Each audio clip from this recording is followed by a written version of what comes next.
Primeira epístola de Paulo a Coríntios, capítulo de número 10, a partir do versículo 14, que fala que o cristão deve fugir da idolatria. Portanto, meus amados, fugir da idolatria, falam como a criteriosos.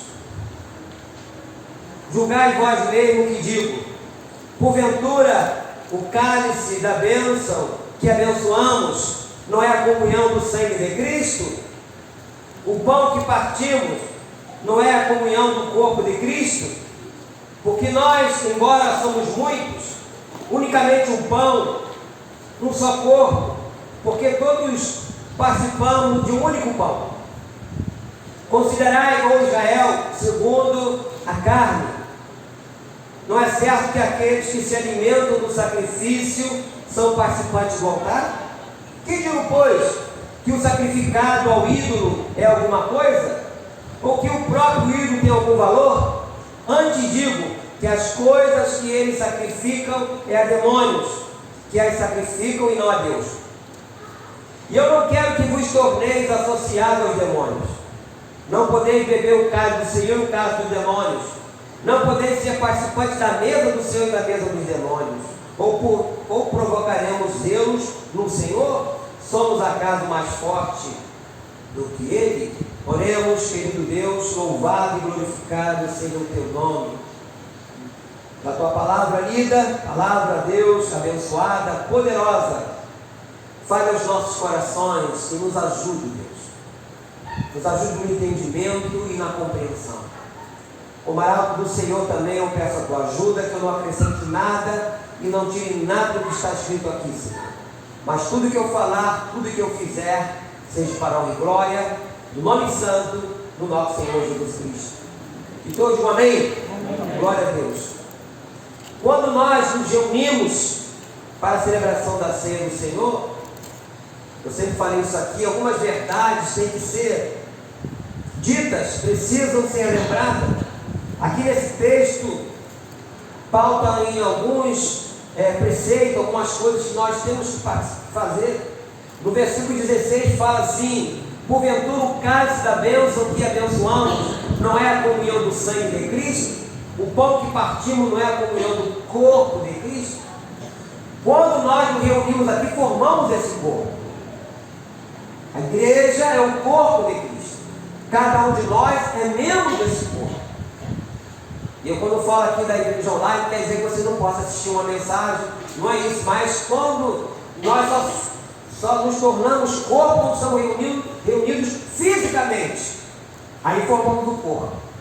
E Satanás tem lutado já há muito tempo para que esse corpo não se reúna, para que a igreja não esteja ativa.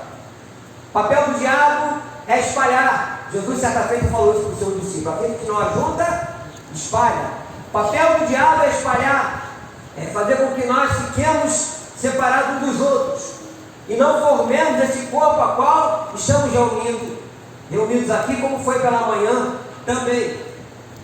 Então a ideia de participação é muito forte aqui na ceia, porque Jesus, ele pregou isso para os seus discípulos, ele estava ensinando isso aos seus discípulos, mas em determinado momento ele estava falando de coisas espirituais. Mas muitos deles, podemos dizer, a maioria deles disseram: duro é esse discurso, quem não pode ouvir? Já não andava mais com Jesus. Abra comigo, deixa eu marcar aqui aí, mas abra comigo agora, voltando aqui em João, capítulo 6. Evangelho de João, no capítulo 6, a partir do versículo 50.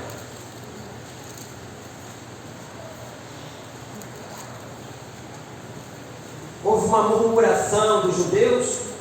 Então João capítulo 6, versículo 50, diz assim, Jesus falando: este é o pão que desce do céu, para que todo o que dele comer não pereça. Eu sou o pão vivo que desceu do céu. Se alguém dele comer, viverá eternamente. E o pão que eu darei pela vida do mundo é a minha carne.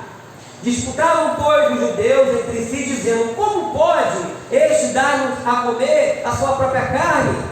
Respondeu-lhes Jesus: em verdade vos digo, se não comerdes a carne do Filho do Homem e não beberdes seu sangue, não tendes vida em vós mesmos. Em comer a minha carne e beber o meu sangue, tem a vida eterna, e eu o ressuscitarei no último dia. Pois a minha carne é a verdadeira comida e o meu sangue é a verdadeira bebida. Quem comer a minha carne e beber o meu sangue permanece em mim e eu nele. E eu tenho falado muito isso quando nós participamos da ceia. O papel de Satanás é fazer com que você não participe, você não venha à igreja nesse dia. Talvez você diga: mas eu fiz isso, eu cometi uma falha. Todos nós falhamos. A palavra de Deus fala que todos pecaram. Todos. Não existe um sequer, um justo sequer. O único justo que teve aqui na terra foi Jesus. Mas também ela diz que o sangue de Jesus faz o quê? Nos purifica e nos lava de quê? De alguns ou de todos? De todos os pecados. A partir do momento que nós pedimos perdão a Deus, Deus é rico em perdoar. E Ele coloca os nossos pecados onde? No mar do esquecimento. Mas Satanás, ele vai de alguma maneira acusar você, acusar todos nós de alguma coisa. Eu tenho falado também que com culpa ou sem culpa, ele vai estar nos acusando. E vai usar muitas vezes até irmão da igreja sem sabedoria, nessa instrução. Então, você sendo sincero a Deus, pedindo perdão a Deus pelos seus pecados, Deus te perdoa. Diga para você, irmão, Deus te perdoa. Deus te perdoa. Por quê? Porque nós somos pessoas falhas, cheias de dificuldades, cheias de problemas, mas com todas as dificuldades, com todos os problemas, Deus me escolheu, Deus te escolheu, amém? Amém. Nós fomos escolhidos por Deus, com todos os nossos problemas, com nossos traumas, Ele nos escolheu. Louvado seja o nome do Senhor. Por isso, Paulo vivia isso quando ele disse: Cristo vive em mim, ou então eu trago no meu corpo as marcas de Jesus. Comunhão com Cristo é deixar que Ele viva, realmente em nós. E quanto mais nós temos comunhão com Ele, mais vamos observando o seu caráter, vamos nos tornando parecido com Ele. E Paulo fala também sobre isso: aprender de mim, ser de meus imitadores, assim como eu sou de Cristo. Quanto mais temos comunhão com Jesus, não vamos ser pessoas perfeitas, não, perfeitas não, mas vamos ter o caráter de Cristo, vamos lutar, vamos pedir: Senhor, me ajuda, eu quero comunhão com o Senhor, eu quero estar junto de Ti, Senhor, tira isso da minha vida, me liberte disso. Eu não consigo me libertar sozinho, mas com a Tua ajuda eu vou me libertar disso. Temos que ser sinceros. Voltando aqui para mais adiante, aí nós estávamos no 1 Coríntios 10, versículo 17, assim: porque nós, embora muitos, somos unicamente um pão, um só corpo, porque todos participamos do único pão. Aqui está apenas a simbologia do corpo de Jesus, que é o pão, e do cálice, representando o seu sangue. E lá ele estava ensinando os seus discípulos sobre isso. Ele estava mostrando a ele: aquele que não come da minha carne. Estava falando sobre isso. E eles não estavam entendendo.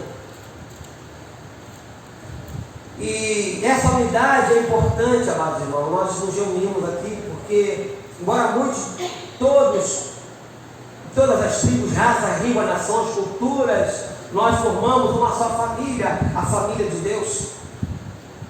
Somos um só corpo, acabamos de ler aqui. Comemos de um só pão, e este é Jesus Cristo. E na igreja de Corinto havia grupos diferentes: grupo de Paulo, grupo de Apolo, grupo de Pedro, grupo de Cristo. Havia uma confusão. Foi a igreja mais problemática que Paulo lidou, foi a igreja de Corinto. Mas ele não desistiu, ele foi até o fim naquilo que ele foi dado a ele a fazer.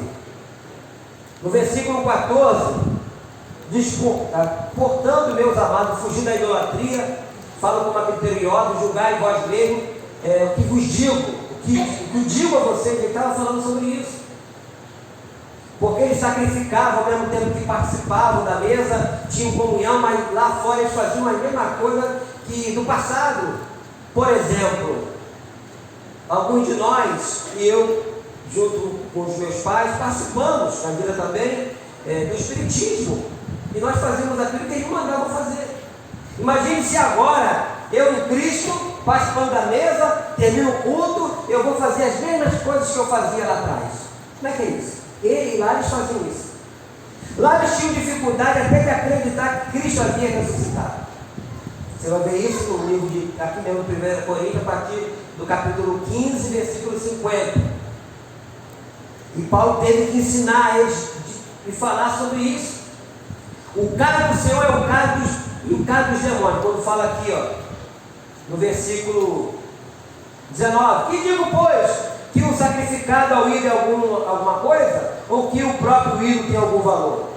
Antes digo, versículo 20, que as coisas que eles sacrificam é a demônios, que eles sacrificam não a Deus, e eu não quero que vos torneis associados aos demônios.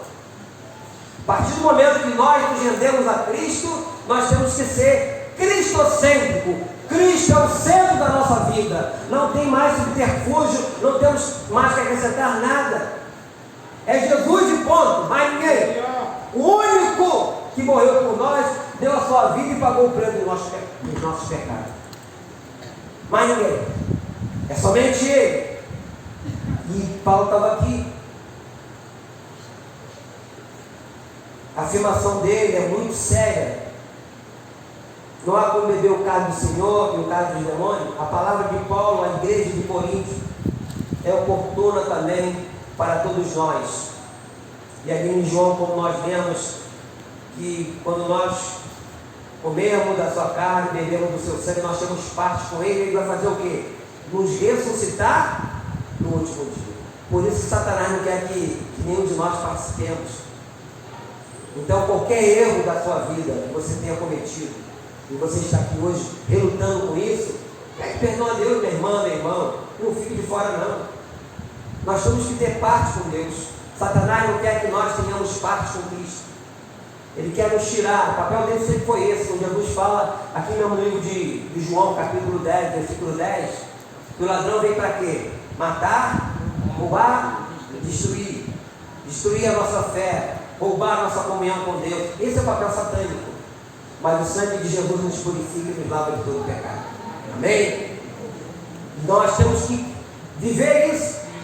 E hoje eu vejo que nós estamos num tempo em que as pessoas querem ou tentam agradar a Deus e ao mesmo tempo agradar ao mundo, uma vida dupla, não é? É o chamado politicamente correto. E eu aprendi desde quando eu me converti que a vida cristã exige renúncia, abandono do pecado, arrependimento. A vida cristã é uma vida em santidade. Nós vamos ser tentados a vida inteira. Eu falei de manhã que a maior vitória do cristão, tinha comentado, conversando com o diácono Pedro antes do culto, a maior vitória do cristão, meus amados, é quando ele morre. Porque quando ele morre, Satanás perdeu. Tivemos lá em casa, tem uma pastora que teve lá em casa essa semana, agora a vizinha nossa lá, a pastora Lúcia, conversando, que o pastor que batizou ela hoje está no mundo. O homem que foi muito usado por Deus está no mundo agora. Igual a ele tem muitos.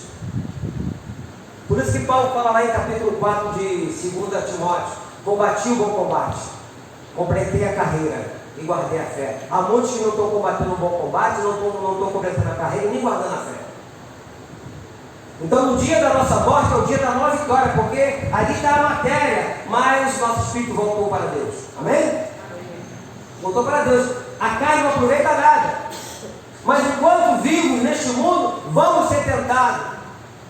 Satanás vai jogar as setas deles inflamadas. Eu falei de manhã em outra mensagem, estava falando sobre Pentecostes. O antídoto contra as setas inflamadas do diabo é a plenitude do Espírito. E mostramos aqui um texto, aqui em livro de Atos dos Apóstolos, capítulo 2, quando foi a descida do Espírito Santo. Antes do Espírito Santo na vida daqueles apóstolos, eles eram pessoas medrosas, viviam escondidos, mas depois não queriam saber. Eram presos, a igreja estava orando, e Deus operando um milagre na vida deles o tempo todo. E mesmo assim morreram. E mesmo assim eles morreram. O que Deus quer de mim, o que Deus quer de todos nós, é que permanecemos na presença dEle. É que nenhum de nós saia da presença dEle. Vamos botar de novo aqui no capítulo 6 de João.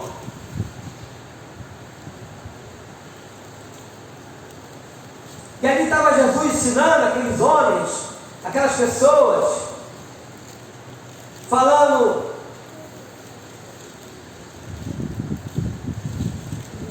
de ressurreição, falando de vida eterna, quando ele fala aqui em João 6, versículo 54, quem comer a minha carne e beber o meu sangue tem vida eterna, tem a vida eterna, né? E eu ressuscitarei no último dia. E no versículo 58, este é o pão que desceu do céu, em nada semelhante àqueles que os vossos pais comeram e contudo morreram. Está falando dos maná lá do deserto. Quem comer este pão viverá eternamente. Essas coisas disse Jesus quando ensinava na sinagoga de Cafarnaum. E os discípulos ficaram escandalizados, porque eram mais de 70 discípulos. E diz aqui no versículo 60, aí de João 6, muitos dos seus discípulos, tendo ouvido tais palavras, disseram, duro é este discurso, quem o pode ouvir? Mas Jesus, sabendo por si mesmo que eles murmuravam a respeito de suas palavras, interpelou, isto vos escandaliza? Que será, pois, se veis o Filho do Homem subir para o lugar de onde primeiro estava? O Espírito é o que vivifica, a carne para nada aproveita. As palavras que vos tenho dito são Espírito e são vida, contudo há descrentes entre vós. Pois Jesus sabia desde o princípio quais eram os que não criam e quem o havia de trair. E prosseguiu, por causa disso é que vos tenho dito, ninguém poderá vir a mim se pelo Pai não lhe for concedido. À vista disso, muitos dos seus discípulos o abandonaram e já não andavam com ele. Então perguntou Jesus aos 12, aqueles 70 lá ficou 12, sobrou 12. Porventura quereis também vós outros retirai-vos? Respondeu Simão Pedro, Senhor, para quem iremos? Tu tens as palavras da vida eterna, e nós temos crido e conhecido que tu és o Santo de Deus. Aleluia. Sempre foi assim, amado, sempre foi a minoria. Você vê a história toda da Bíblia, a maioria está andando por caminho errado. Você vê toda a história da Bíblia, a maioria está sempre na direção contrária. A maioria morreu afogada lá na época de Noé, quando foi salvo. Só a família de Noé que foi salva. A maioria morreu torrada, Sodoma e Gomorra. Deus preserva Noé e a sua família, e a sua esposa e a sua filha. Os noivos dela poderiam ter sido salvos também, mas zombaram dele, não acreditavam. A maioria escolhe Barrabás e manda prender Jesus. A maioria andava atrás de Jesus, atrás da bênção, mas quando ele ressuscita, tinha aproximadamente 500 pessoas. Você vai vendo que a maioria está sempre do lado errado. Nós estamos aqui em Cristo na condição da minoria, amados. No contexto de um mundo com mais de 7 bilhões de pessoas, os cristãos são a minoria. Mas são com essas minorias que Deus vai abençoar, que Deus tem feito um estrago, no bom sentido, né? Como eu falei pela manhã, o apóstolo Lipa, amigo nosso, que é a igreja aqui, a igreja da comunidade do Rei Jesus, que ele fala que Deus é um escândalo. É verdade, durante mais de 2000 anos, Deus tem sido um escândalo. Quantas coisas que pareciam impossíveis. É só você ver a história de Israel, de 1948, 1967, que aconteceu na Guerra dos 6 Dias, o país sozinho lutando contra várias nações foi vencedor. Porque o nosso Deus é um escândalo. É esse o Deus que nós servimos. É esse o Deus que está aqui, amém? É esse o Deus que me chamou e te chamou para servi-lo. E nós estamos aqui para lembrarmos da morte do Senhor até que Ele venha, porque todas as vezes que nós comemos do pão e bebemos do cálice, nós vamos estar anunciando a morte do Senhor até que Ele venha. Você vai ver isso lá em 1 Coríntios, né? no capítulo de número 11, a partir do versículo 23. Vou até ler com os irmãos. Vamos lá, 1 Coríntios. Nós estamos em 1 Coríntios, capítulo de número 10. É só virar para o capítulo 11. 1 Coríntios 11, versículo 23.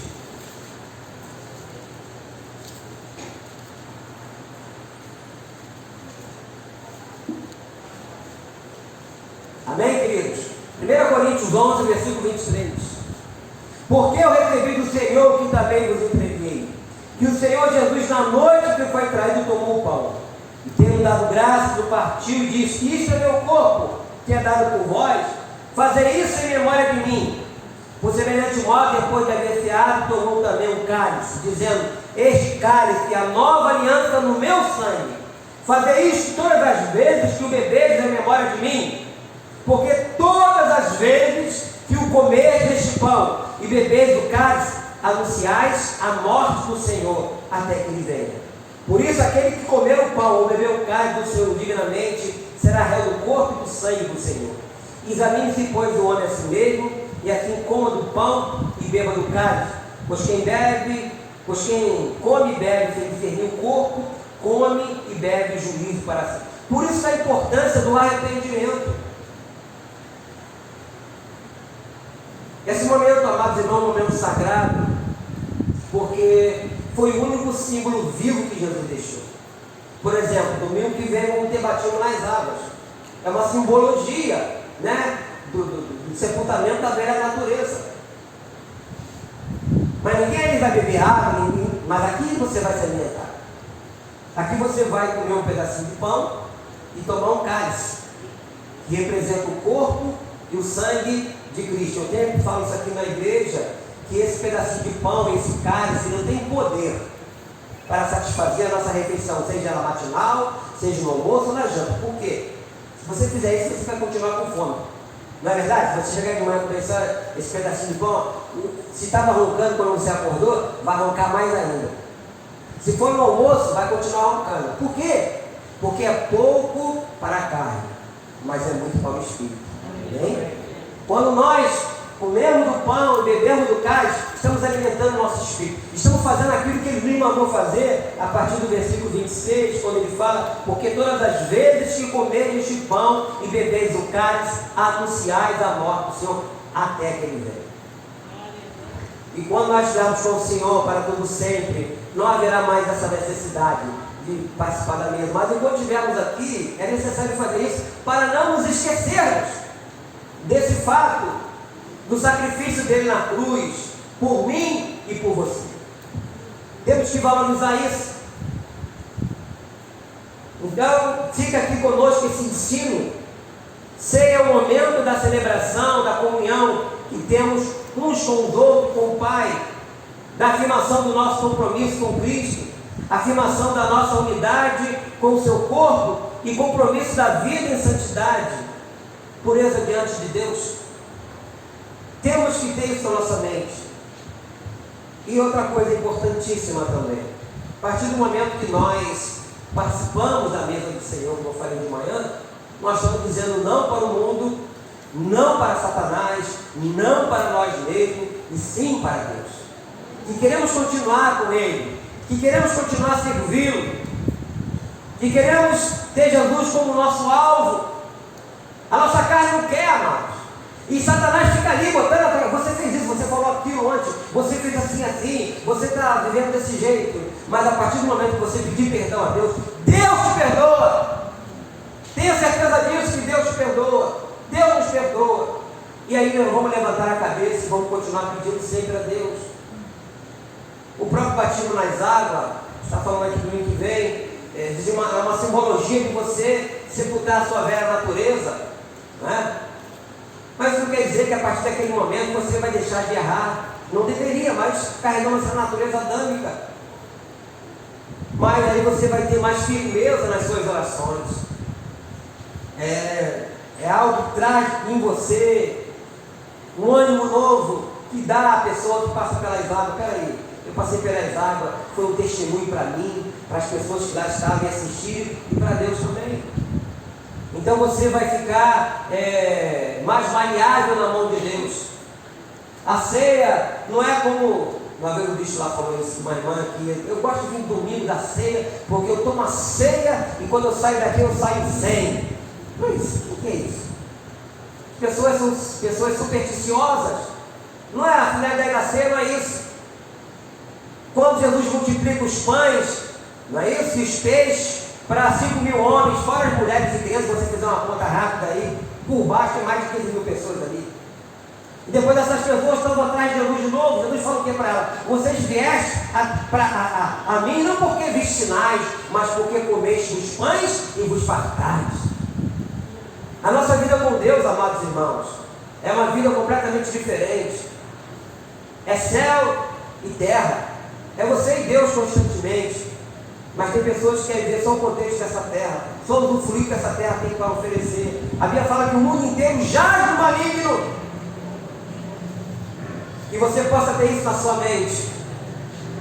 Que você possa participar da mesa do Senhor.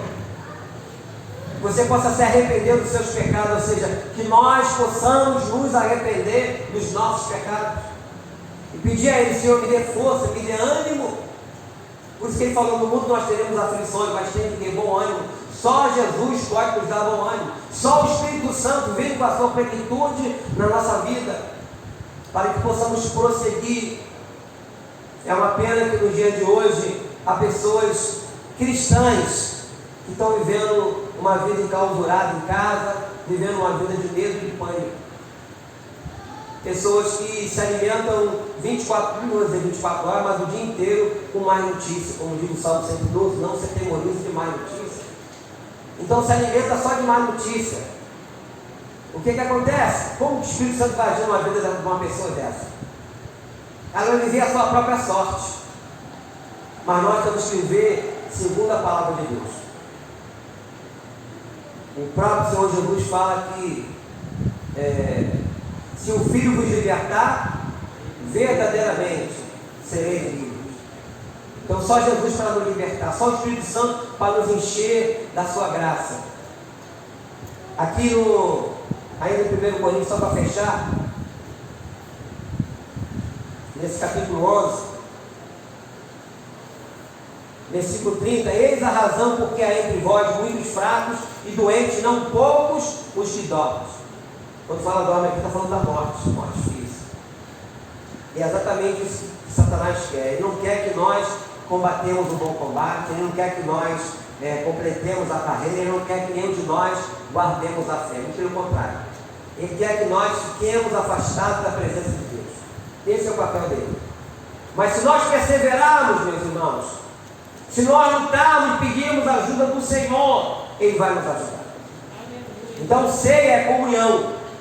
Comunhão uns com os outros e comunhão com Deus, formando um corpo, a qual cabeça é Jesus. Cristo é o cabeça da igreja. Nós aqui estamos formando esse corpo, independente do número de pessoas. Jesus fala lá em Mateus capítulo 18, versículo 20, né?